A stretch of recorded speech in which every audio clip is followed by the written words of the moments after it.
Hello friends, welcome back to my YouTube channel. तो friends, आज की इस वीडियो में मैं आपको बताऊंगी 4 टक्स बेल्ट ब्लाउज़ की कटिंग करना, वो भी बिल्कुल नए तरीके से। तो इसके लिए वीडियो के एंड तक बने रहें और वीडियो को बिना स्किप किए हुए पूरा देखें। सबसे पहले यहाँ पे देख सकते हैं, ये हमारा मेन फैब्रिक है और उसमें इस तरह से बॉर्डर दिया गया है।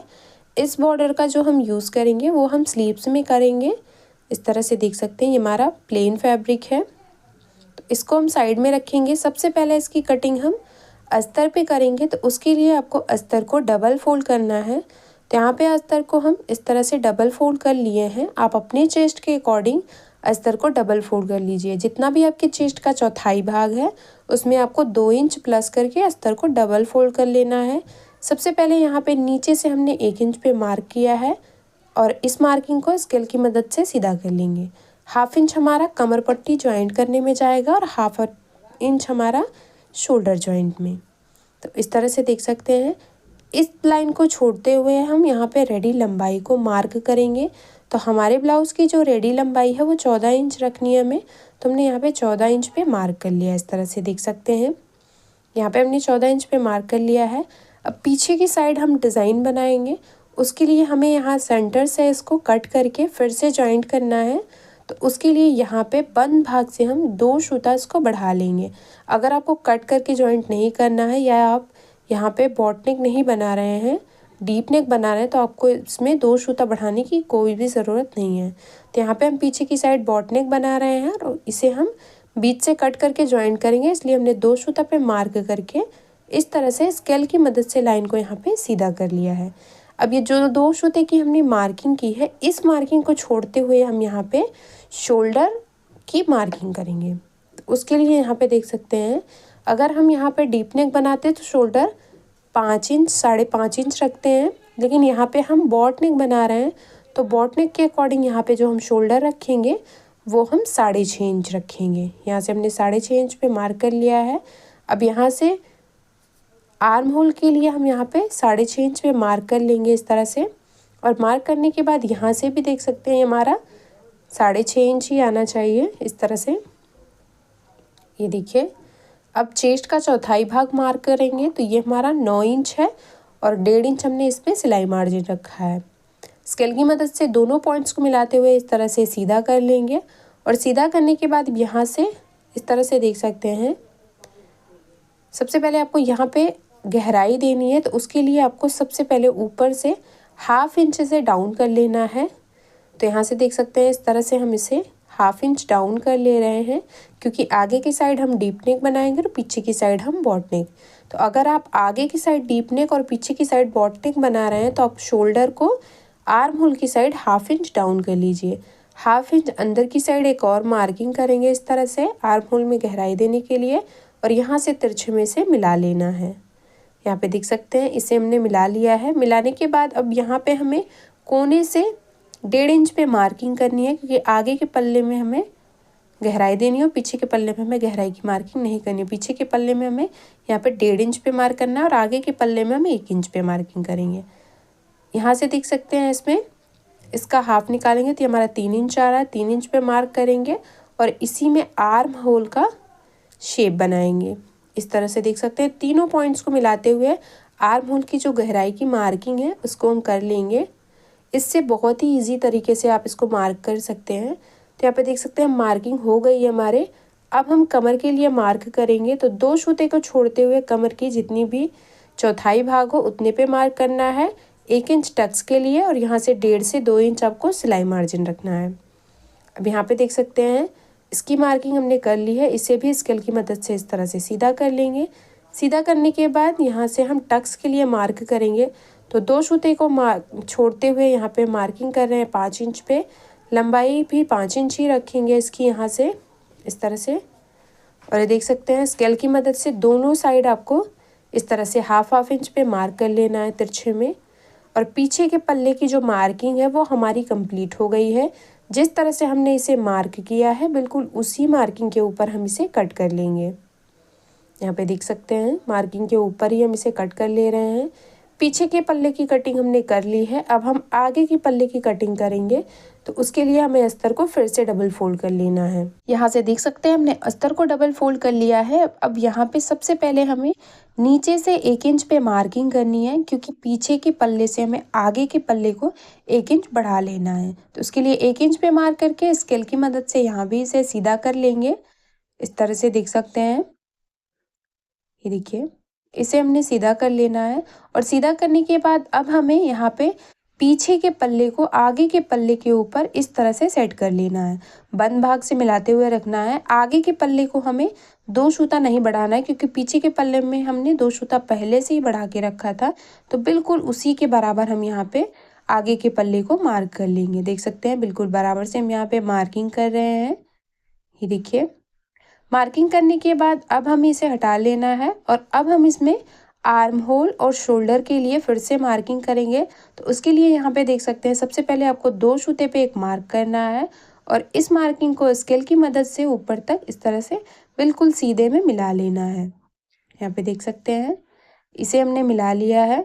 मिलाने के बाद अब हम इस 2 सूते की लाइन को छोड़ते हुए शोल्डर के लिए मार्क करेंगे। तो यहाँ से हम शोल्डर 5.5 इंच रखेंगे, क्योंकि 36 साइज चेस्ट के लिए इसे हम रेडी कर रहे हैं। यहाँ से भी 5.5 इंच पे मार्क करेंगे और यहाँ से देख सकते हैं आर्म होल की जो लंबाई रखेंगे वो हम 6 इंच रखेंगे। तो यहाँ से हमने 6 इंच पे मार्क कर लिया है। इन दोनों पॉइंट्स को मिलाते हुए इस तरह से सीधा कर लेंगे। यहाँ पे देख सकते हैं सीधा करने के बाद अब यहाँ पे हमें चेस्ट का चौथाई भाग मार्क करना है। तो चेस्ट का चौथाई भाग 9 इंच मार्क करेंगे इस तरह से। ये देख सकते हैं मार्क करने के बाद अब हमें आगे के पल्ले में गहराई की मार्किंग करनी है। उसके लिए यहाँ से देख सकते हैं कोने से 1 इंच पे मार्किंग करेंगे इस तरह से और तिरछे में मिला देंगे। यहाँ से इसका हाफ निकालेंगे तो ये हमारा 3 इंच आएगा। इन तीनों पॉइंट्स को मिलाते हुए आगे के पल्ले में गहराई की मार्किंग कर लेंगे। ये देख सकते हैं आगे के पल्ले में गहराई की मार्किंग हमने कर ली है। अब यहाँ से कमर के लिए मार्क करेंगे तो इस तरह से 8 इंच पे मार्क करेंगे। आगे की साइड का जो प्लेट होता है वो हमारा 1.5 इंच पे मार्क होता है, तो उसको हम 1.5 इंच पे मार्क करेंगे। लेकिन उससे पहले यहाँ पे हमने इसे सीधा कर लिया। सीधा करने के बाद यहाँ से हम बेल्ट के लिए मार्क करेंगे। तो रेडी बेल्ट हमें 3 इंच पे रखना है, तो हम यहाँ 4 इंच पे मार्क कर ले रहे हैं, क्योंकि हाफ इंच हमारा नीचे की साइड कमर पट्टी जॉइंट में जाएगा और हाफ इंच हमारा बेल्ट जॉइंट में जाएगा। पीछे की तरफ से 3 इंच 2 पॉइंट पे मार्किंग करेंगे और इन दोनों पॉइंट्स को हल्का हल्का सा इस तरह से गोलाई में शेप देते हुए बेल्ट जैसा शेप बनाएंगे। इस तरह से देख सकते हैं, ये देखिए बेल्ट की मार्किंग हमने इस तरह से कर ली है। अब बेल्ट की मार्किंग करने के बाद यहाँ से हम गले की मार्किंग करेंगे। तो उसके लिए आपके गले की जितनी भी रेडी लंबाई है उसमें आपको हाफ इंच बढ़ा के गले को मार्क करना है। तो यहाँ पे हम 5.5 इंच पे मार्क कर रहे हैं। ऊपर से गले की चौड़ाई 2.5 इंच और नीचे से भी गले की चौड़ाई 2.5 इंच रखनी है। जो 2 सूते की मार्किंग है इस मार्किंग को छोड़ते हुए आपके गले की चौड़ाई को 2.5 इंच रखना है। दोनों पॉइंट्स को मिलाते हुए एक बॉक्स रेडी करेंगे और यहाँ पे गोल गले का शेप बनाएंगे इस तरह से।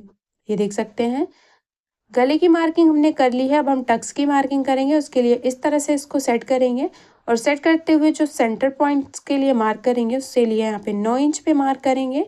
तो ये जो 9 इंच पे हमने मार्किंग की है इससे हमें एक टक्स की मार्किंग हो गई है। अब इसी टक्स के से हम सेंटर को मार्क करेंगे। तो यहाँ से इस तरह से इंच टेप को रखेंगे और 1.5 इंच पे एक पॉइंट बनाएंगे। तो ये हमारा सेंटर पॉइंट हो गया है।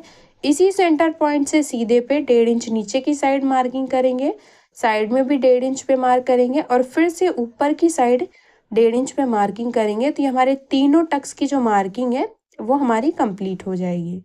यहाँ पे देख सकते हैं 3 पॉइंट्स ये हमारे बन गए हैं। एक टक्स को हमने सीधा कर लिया है, तो चारों टक्स की मार्किंग हमारी कंप्लीट हो गई है। यहाँ से देख सकते हैं इसे हम 2 इंच पे मार्क करेंगे और इसे तिरछे में मिला लेना है। इसे सीधा कर लेना है और इसे हम आर्म होल की साइड मिला लेंगे। चारों टक्स की जो मार्किंग है वो कंप्लीट हो गई है। किस टक्स को हमें कितना दबाना है ये भी मैं आपको क्लियर कर दे रही हूँ। तो नीचे का जो टक्स है उसको आपको 1.5 इंच दबाना है। बाकी जितने भी टक्स हैं उनको आपको बस हाफ इंच ही दबाना है। तो यहाँ पे देख सकते हैं मार्किंग कंप्लीट हो गई है। जिस तरह से हमने इसे मार्क किया है बिल्कुल उसी तरह से हम इसे कट कर ले रहे हैं। बेल्ट को भी अलग कर लेंगे।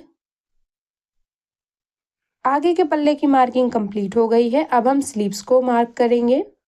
तो यहाँ पे देख सकते हैं स्लीव्स को कट करने के लिए हमने यहाँ पे स्लीव्स को 4 फोल्ड में इस तरह से फोल्ड कर लिया है और 9 इंच पे हमने इसे 4 फोल्ड कर लिया है। जितनी भी रेडी लंबाई हो उसमें आपको 1 इंच बढ़ा के इसकी मार्किंग करनी है। तो यहाँ पे देख सकते हैं हमारी स्लीव्स की जो रेडी लंबाई है वो 9.5 इंच है, तो हमने यहाँ पे 10.5 इंच पे मार्क कर लिया है। यहाँ से 9 इंच पे मार्क करेंगे और एक सीधी लाइन बना लेंगे, इस तरह से देख सकते हैं। लाइन बनाने के बाद अब हम मोहरी के लिए मार्किंग करेंगे। तो आपकी मोहरी का जितना भी राउंड है उसका हाफ करके आपको मार्क कर लेना है। तो यहाँ पे हमारा 12 इंच है, तो हमने 6 इंच पे मार्क कर लिया है और 1.5 इंच हमने यहाँ पे सिलाई मार्जिन रखा है। अब इस मार्किंग को करने के बाद यहाँ पे हमें स्लीव्स को 3.5 इंच पे डाउन करना है, क्योंकि 5 इंच से जितनी भी बड़ी की स्लीव्स होती हैं उन्हें हमें 3.5 इंच ही डाउन करना होता है। 3.5 इंच डाउन करने के बाद 1.5 इंच अंदर की साइड एक मार्किंग करेंगे और इसे इस तरह से सीधा कर लेंगे। बंद भाग से ऊपर की तरफ देख सकते हैं 1.5 इंच पे मार्किंग करेंगे और इन्हीं दोनों मार्किंग को मिलाते हुए स्लीव्स का शेप बनाएंगे। इस तरह से आप देख सकते हैं स्लीव्स की मार्किंग हमने कर ली है। गहराई को भी हमने मार्क कर लिया है 1/2 इंच अंदर की साइड। अब यहाँ से स्केल की मदद से इसको तिरछे में मिला लेंगे, यहाँ पे भी इसे मिला लेना है और 1 इंच जो हमने बढ़ा के मार्क किया था उसे भी सीधा कर लेना है। तो इस तरह से देख सकते हैं स्लीव्स की मार्किंग हमने कर ली है। जिस तरह से हमने स्लीव्स को मार्क किया है बिल्कुल उसी मार्किंग के ऊपर हम स्लीव्स को कट कर ले रहे हैं। सेंटर में एक छोटा सा कट लगाएंगे, यहाँ से भी हमें अलग कर लेना है और गहराई को हम अभी नहीं कट करेंगे, सिलाई करते टाइम हम गहराई को कट कर लेंगे जब हमें स्लीव्स को ज्वाइन करना होगा। सभी पार्ट को हमने कट कर लिया है। अब हम इसे मेन फैब्रिक के साथ कट करेंगे। तो उसके लिए सबसे पहले आपको मेन फैब्रिक को डबल फोल्ड करके रखना है और यहाँ से देख सकते हैं सबसे पहले हम पीछे के पल्ले को कट करेंगे। उसके लिए पीछे के पल्ले को इस तरह से बंद भाग से मिलाते हुए रखेंगे और चारों तरफ से 1/2 इंच कपड़े को बढ़ा के कट कर लेंगे। पीछे के पल्ले की कटिंग हमने कर ली है। अब हम आगे के पल्ले की कटिंग करेंगे और स्लीव्स की कटिंग करेंगे। तो यहाँ पे देख सकते हैं सबसे पहले हम स्लीव्स को कट कर ले रहे हैं।